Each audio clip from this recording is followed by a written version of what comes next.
गुल्ली डंडा। कहानी शुरू होती है एक बड़े शहर के आलीशान दफ्तर से, जहां नरेश परमार नामक एक सफल बिजनेसमैन बैठा हुआ है। उसके पास सब कुछ है, नाम, पैसा, शोहरत। लेकिन एक दिन उसके हाथ लगती है एक पुरानी फोटो, जिसमें वह अपने बचपन के दोस्तों के साथ गुल्ली डंडा खेल रहा था। तस्वीर देखकर उसके चेहरे पे मुस्कान आती है, लेकिन आंखें नम हो जाती है। नरेश बचपन में एक गांव में रहता था, जहां उसका सबसे अच्छा दोस्त था फकीरा। फकीरा एक गरीब लोहार का बेटा था, मगर दिल का राजा था। दोनों हर दिन गुल्ली डंडा खेलते, पेड़ों पर चढ़ते, नहर में नहाते और माँ से डांट खाते। गुल्ली डंडा उनका सबसे पसंदीदा खेल था। उसमें ना कोई अमीर होता था, ना गरीब। गांव के बच्चे दो गुटों में बटे थे, नरेश और फकीर के टीम और हरिया और चिंपू के टीम। हर शनिवार दोनों टीमें गांव के पीपल के नीचे गुल्ली डंडा का मैच खेलती।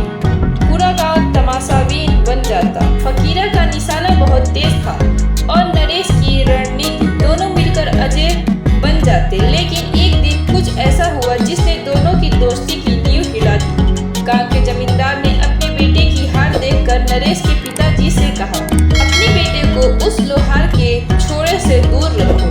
ऊंच नीच की मर्यादा भूल गया है क्या? नरेश के पिता ने दबाव में आकर नरेश को फकीरा से मिलने से मना कर दिया। नरेश ने कोशिश की समझाने की, लेकिन वो बच्चा था, डर गया, चुप हो गया। अगले दिन जब गुल्ली डंडा खेला गया, नरेश अकेला आया। उसने फकीरा से आंखें नहीं मिलाई। फकीरा समझ गया, समाज ने फिर से एक दोस्ती तोड़ दी। धीरे धीरे दोनों में दूरी बढ़ती गई। नरेश को शहर पढ़ाई के लिए भेज दिया गया और फकीरा गांव में रह गई। अपने बाप के साथ लोहे की भट्टी में काम करता रहा। साल दर साल बीतते गए। नरेश ने पढ़ाई पूरी की, बिजनेस शुरू किया और फकीरा को भूल गया। लेकिन फकीरा कभी भूल नहीं पाया। अब कहानी वर्तमान में लौटती है। फोटो देखने के बाद नरेश का मन बेचैन हो उठता है। वो अचानक अपने गांव लौटने का फैसला करता है। 35 साल बाद गांव बहुत बदल चुका है। पक्की सड़कें, बिजली, मोबाइल टावर, लेकिन कुछ चीजें वैसी ही थी जैसे वो पीपल का पेड़। नरेश गांव के लोगों से पूछता है, फकीरा किधर मिलेगा?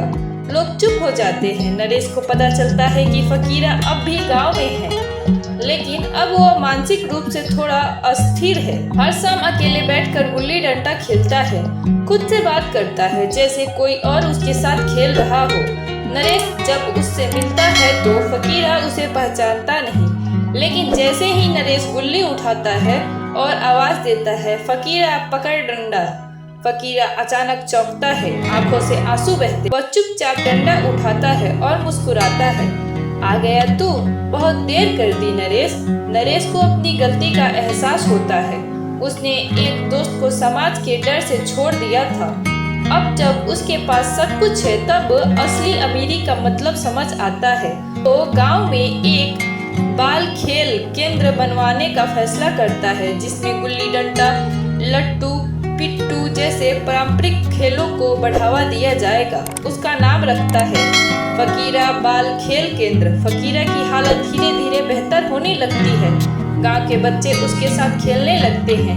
नरेश अब हर महीने गांव आता है, सिर्फ खेलने, बच्चों से मिलने और उस मासूम दोस्ती को जीवित रखने। कहानी खत्म होती है उस पुराने पीपल के नीचे, जहां दो बूढ़े आदमी नरेश और फकीरा गुल्ली डंडा खेल रहे हैं और पास खड़े बच्चे तालियां बजा रहे होते हैं।